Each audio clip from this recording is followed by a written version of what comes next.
To CX5 or not CX5? That is the question. Should you buy the current generation Mazda CX5 or go for the refreshed new Honda CRV? That is what we're going to find out for today's video. So let's roll.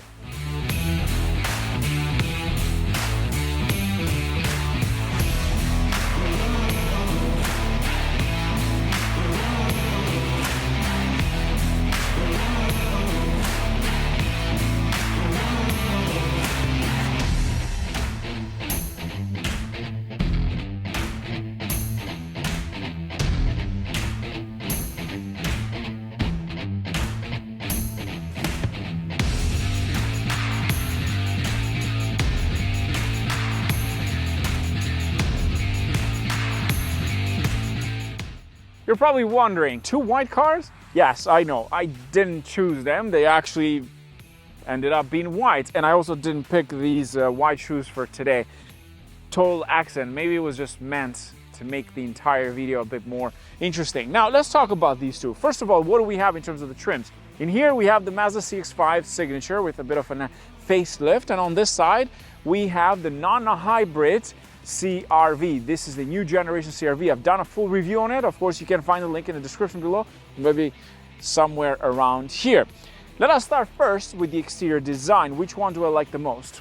Keep in mind, the Mazda was introduced somewhere in 2017, 2018, so slightly outdated for some people, yet very updated at the same time, very up to date in terms of technology. Like the front end, the grille, blacked out, similar to the CRV on this side. A bit smaller, it has that sort of V shape a little bit and U shape at the same time. Meanwhile, on this side, the CRV has a sort of like a boxy style, which I don't mind it. I think the Mazda front end looks a little bit better. I absolutely love the headlights. Mazda makes beautiful cars. I don't know if you guys agree with me. I think they make beautiful cars. Not the most beautiful cars, but they look better. And I think even for rollers, they look better. On this side, this is a bit more boxy. I'm okay with this. It doesn't bother me. Let's jump to the back side. The Mazda we have for today's video is the turbocharged engine, and of course you got a single exhaust on each side. This is a bit more sporty, a bit more round. Absolutely love that. The design, the tail lights absolutely make this thing a sexy SUV. And it's actually one of their best-selling vehicles, which again explains that because the way this thing looks. And then if we jump onto this side over here, we have the CRV, which is a bit more boxy, a bit more flat. It's not as round as this. This looks more like, let's say, one of those G-Class style, like completely flat at the back. Not a Mercedes necessarily, but the design is definitely more boxy. You have this massive tail light continues from the left side all the way to the top, sort of like an L shape, maybe like a hockey stick style. I use that quite a lot. And then you have the all-wheel drive badge at the top. There's no exhaust at the bottom. Not too crazy, not too fancy, very settled, very normal. I mean, if you don't want that, maybe you can just go for the Mazda on that side. Now, what's important is that these two, of course, are SUVs, so we want to find out how much space do you get on both. The CX5, of course, offers power tailgates, and you can do that through the remote control. But space-wise, the CX5 is not the best out of the two. In fact, you get about 29 cubic feet of space behind the second row, and if you fold the second row, you get about under 60 cubic feet of space, almost 59 or so.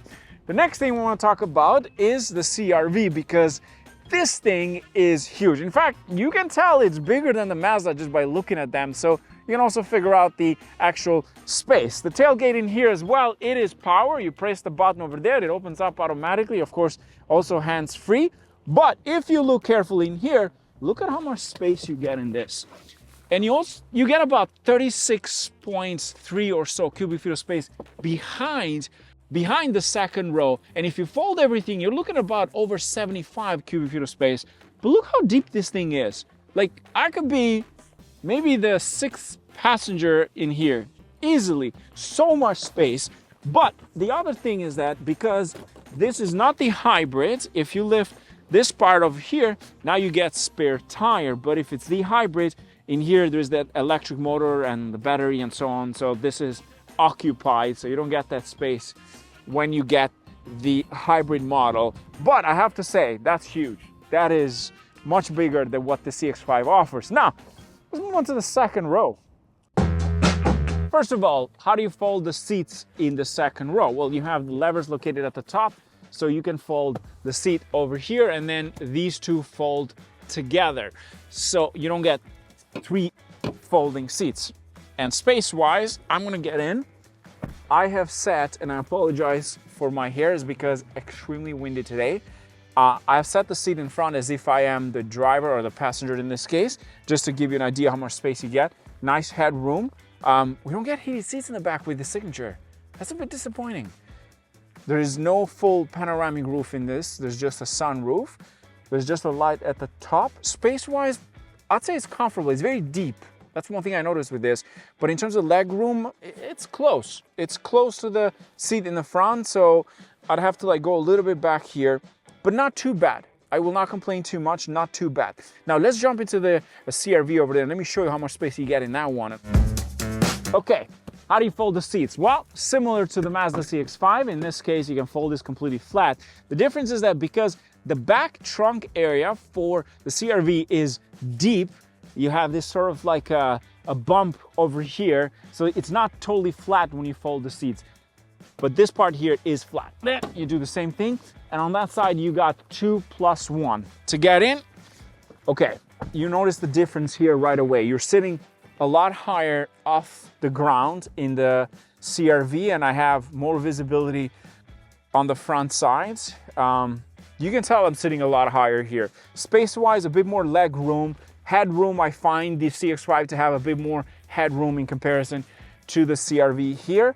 In terms of the tech features, this doesn't have any USB ports, so doesn't the Mazda. In this case, we have heated seats in the back for both sides, which is nice, something that you're missing in the Mazda. And this doesn't have a panoramic roof, just a standard sunroof in the front, similar to the Mazda. But I have to say, space-wise, overall, the CRV is better for sure. Now, let's jump into the front. Let's talk about the tech features that you get on each car and how do they compare.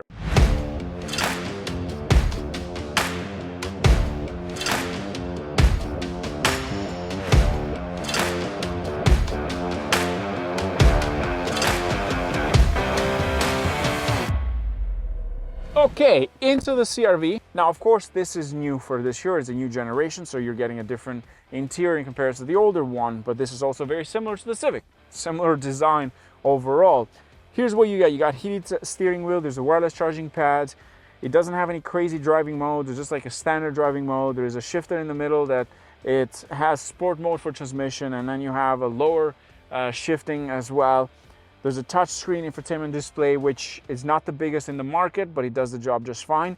I don't understand how Honda gave the Accord the best infotainment and left the rest of them without it. That to me doesn't make any sense at all. But you got a digital cluster with this, sort of like semi-digital cluster. There's no heads-up display in this case. You have memory seats. In terms of the steering wheel, again, pretty much like a Civic, but there is a heated steering wheel. It's pretty standard, but there are power seats on each side. Here's the other thing that pisses me off with this. No 360 camera? What? It's 2023. Come on, Honda. Yes, it's nice interior. We need 360 camera. That should be the base for every car right now because they're so cheap to probably install them, I'm thinking. It should be part of this. This doesn't have that. It does miss a few features. You only have heated seats. There's no ventilated seats. Not very good. Now let's jump into the Mazda, because even though Mazda is outdated, it still offers quite a lot of features in comparison to the CRV on that side. I mean, you got ventilated seats. There is a beautiful screen, which is not fully touch screen. Sometimes it is, sometimes it isn't. I don't get this thing, but you do have this center area here, the unit that you can control it, which I absolutely love that because it doesn't leave any fingerprints, and it does have a 360 camera, so this thing is not very outdated. The interior is also nice. I love the finish, the leather, the dashboards, the wood trim in here is still very, very competitive. You're still getting a wireless charging pad in this case. There's a dual climate zone in the front. You also have the memory seats for the driver's side. There's power seats in the front. The leather is nice. Everything about this car feels really nice. Oh, and there's also a heads-up display with this. It doesn't have a full digital screen, but it's still somehow digital in the center and analog on the other side. So it does the job just fine, but again, you don't get a full panoramic roof in this case, but it's still very competitive. I absolutely love this thing. And you have sport mode in this case.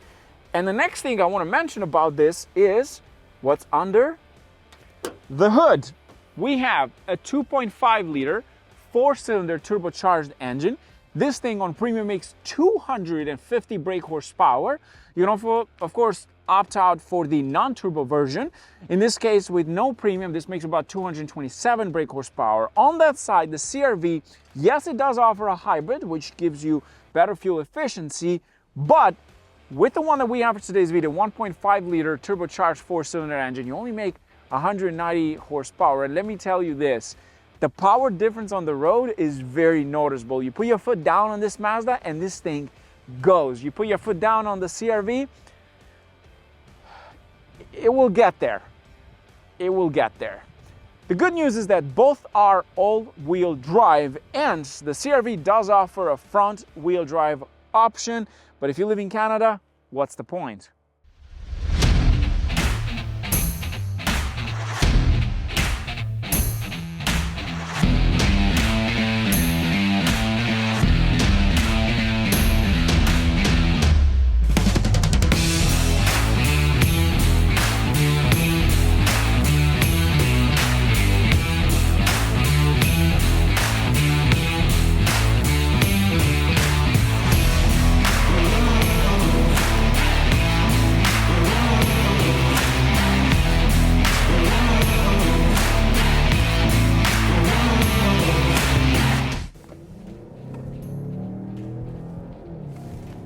I forgot how much better the Mazda is after driving the CRV. This thing has really good power. It's very zippy. It's quick when you need it. It's amazing for the engine. And that's where the CRV is behind the Mazda. The power delivery, the steering, the comfort level, even in Sport Plus. It also has off-road mode, in case if you want to take this off-road, although the Honda does have snow mode, whatever that means in this case. But price-wise, what are we talking about? Here's what you need to know. In Canada, the CRV starts at about $34,000. CX5 starts at $31,000, but that's for the base model, which uses a different engine, not the turbocharged one. It makes about 187 horsepower or so. The Honda does give you a hybrid version, of course, but that will cost you close to $48,000. The way that we're sitting right now, the Mazda, it's about $44,000. Meanwhile, the CRV starts at about $43,000. And that discrepancy, it's the same for the US. The difference is there. The Mazda will cost you a little bit more, but it does offer a lot more features. Like, as I said, we have ventilated seats in this case, but then you're missing the heated seats in the back, which I'm shocked with this. For some reason, I thought Mazda did offer heated seats in the back. The other thing that I'd like to mention is the fact that the CRV does have a much wider second door. So when you open, you get access to the second row in the CRV a lot better than you do with the Mazda. It's almost at 90 degrees in comparison to Mazda, which is very, very tight. Now let's talk about visibility. The CRV, in my opinion, because it's so much roomier inside, you get better visibility in the rear end, and you also get better visibility on both sides in the back. In terms of the road noise, you hear the roads less in the Mazda than you do in the CRV. The road noise is noticeable. When you jump into the CRV, you can hear pretty much that tire running through the asphalt and the wind and the cars passing by. Here, it's definitely better in comparison to the Honda. I just love the power delivery of this car. The way this thing just goes in with premium, of course, makes 250 horsepower. You need that in life. The CRV feels a bit depressing in terms of power, but then again, you're losing in terms of fuel efficiency in here. That's something that the CRV will offer you. And if you are concerned about fuel efficiency, then that's the way to go, is with a CRV. And especially because you do get a hybrid, it's a bit of a risk in comparison to the CRV. Because the CRV is the new generation, so you know this is what you're going to get, and you might not get anything else for the next 3 years if there isn't a facelift. But the tech features in this car make this so much more competitive. And you put your foot down, the difference between the two of these cars is very, very noticeable, because of course this makes 250 horsepower and it's a 2.5 cylinder turbocharged engine. The Mazda uses a 7-speed automatic transmission, meanwhile in the CRV you can get a CVT, which is not very, very, very good. And the sport mode in the CRV doesn't help that much. Conclusion, which one would I buy? I think it all comes down to you, the buyer. Which one do you like? Do you need the space? You don't care about the tech features? You don't want to risk getting something that is going to expire soon, sort of? Or you just like Honda in this case? But I just like a bit of power in my life. That's the thing for me. And if you are one of those people, the difference between the CRV and this is noticeable, is day and night in terms of horsepower. If I had to do a drag race, this thing would smoke that by 6 cars. Now, we can't do that because they're not really for drag racing. And of course, the track is not open yet because it's still snow there. I would say this would smoke this. This would smoke the CRV definitely, like by 5-6 cars. So the power delivery is noticeable. There's a lot of that punchy feeling in there. So you put your foot down, the reaction is far better than the CRV.